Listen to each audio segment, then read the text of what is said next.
ng pasok. Ayan. So, hindi ko alam kung nagawa nyo na rin ito. Pero kung gusto mong malaman yung ibig kong sabihin, tapusin po ang ating video. Once again, please do me a favor. Please do subscribe and click our tiny notification bell so that you'll be updated every time we have a new upload videos. Disclaimer din po, ang video po natin ay para lamang po sa may bukasang kaisipan at may malawak na pang-unawa. Kung wala po tayo nito, maaari na lamang pong mag-skip at mamili ng mga videos na nararapat po para sa inyo.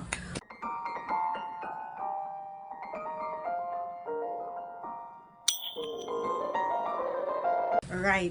So, alam niyo mga idol, pag sa unang lagay kasi ay talaga naman na mararamdaman mo yung talagang mapapaurong ka pa, no? Kasi nga minsan sa sobrang gigil ng mga kapareha natin ay hindi na nila namamalaya na medyo hindi pa handa kumbaga yung sarili natin, or although handa na tayo pero yung nasa baba ay hindi pa siya na kumbaga wala pang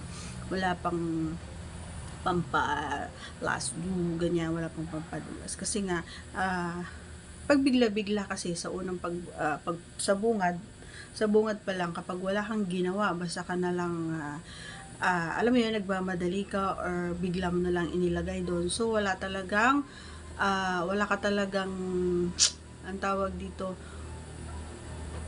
pampa, diba?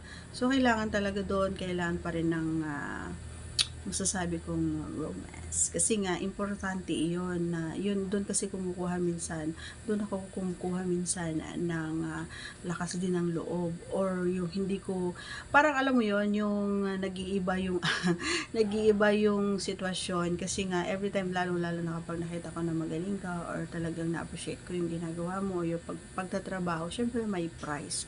Ano nga ba yung price? Syempre, mas ginagalingan natin, and then ginagawa ko yung best ko para marinig ko yung malambing mong diba? So, yun lang naman yung price na gusto or hinahangad ko. And then, syempre, yung pagtatrabaho mo din, parang give and take lang kumbaga. Kasi wala namang ibang makikinabang kung kami parehas, diba? Kung masasaya siya, or ako din masasaya, or masasarapan din siya, masasarapan din ako.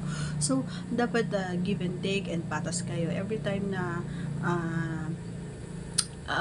nagplano kayo, or every time na gusto niyo ng ganun, dapat parehas kayo masaya. And napaka-importante, alam mo yun, yung pagsabay mga idol, iba yung pakiramdam, ibang-iba kaysa sa nauuna yung isa or hindi natatapos yung isa.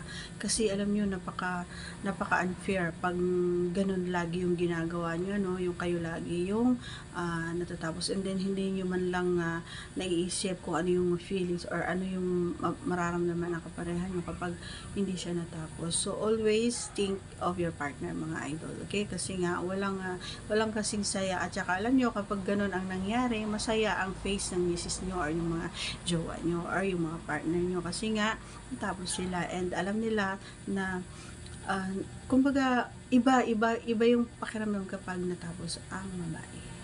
Ganun kasi ako.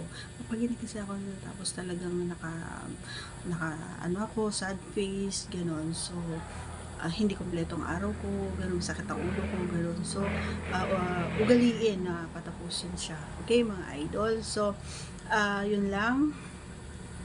And do your best. Siyempre, paramdam nyo yung pag-care nyo, yung love, gano'n. Okay? So, that's all for today's video. Once again, if you are not yet connected, please do subscribe and click our tiny notification bell so that you'll be updated every time we have a new upload videos. Thanks for watching, everyone. See you again on our next vlog. Bye!